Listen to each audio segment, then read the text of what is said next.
সবাই হাতি হব, সবাই হাতি হব, যুগে যুগে লড়ে যাব।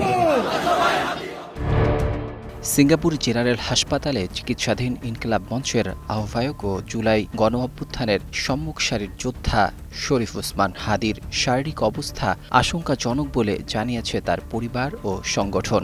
উন্নত চিকিৎসার জন্য তিনি বর্তমানে সিঙ্গাপুরে অবস্থান করছেন। তবে শারীরিক জটিলতা কাটিয়ে তিনি দেশে ফিরতে পারবেন কিনা এ নিয়ে উদ্বেগ প্রকাশ করেছে ইনকিলাব মঞ্চ।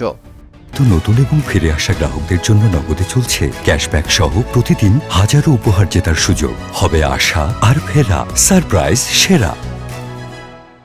বৃহস্পতিবার বিকেলে ইনকিলাব মঞ্চের ভেরিফাইড ফেসবুক পেজে দেওয়া এক পোস্টে আগাম কঠোর কর্মসূচির হুঁশিয়ারি দেয়া হয়। পোস্টে বলা হয়, ওসমান হাদী বর্তমানে জীবন মৃত্যুর সন্ধিক্ষণে রয়েছেন। পরিবারের পক্ষ থেকে সিঙ্গাপুরেই অস্ত্রোপচারের অনুমতি দেয়া হয়েছে এবং দেশবাসীর কাছে তার সুস্থতার জন্য দোয়া কামনা করা হয়েছে।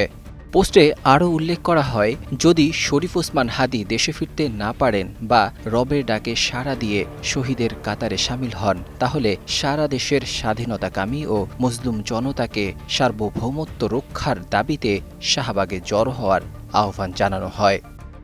ইনকিলাব মঞ্চের পক্ষ থেকে আরও বলা হয়, হাদীর উপর হামলার সঙ্গে জড়িত খুনিদের গ্রেফতার না করা পর্যন্ত শাহবাগে অবস্থান কর্মসূচি চলবে এবং প্রয়োজনে পুরো বাংলাদেশ অচল করা হবে। এছাড়া কেউ যদি ভারতে পালিয়ে যায়, তাকে গ্রেফতারে ভারত সরকারের সঙ্গে আলোচনা করে যে কোনো মূল্যে দেশে ফিরিয়ে আনার দাবি জানানো হয়েছে।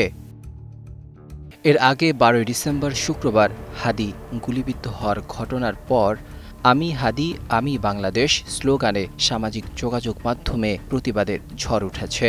দেশ বিদেশের মসজিদে মসজিদে দোয়া ও সমর্থন অব্যাহত রয়েছে এবং তা এখনও সমান তালে চলছে। Desk report, 21 television.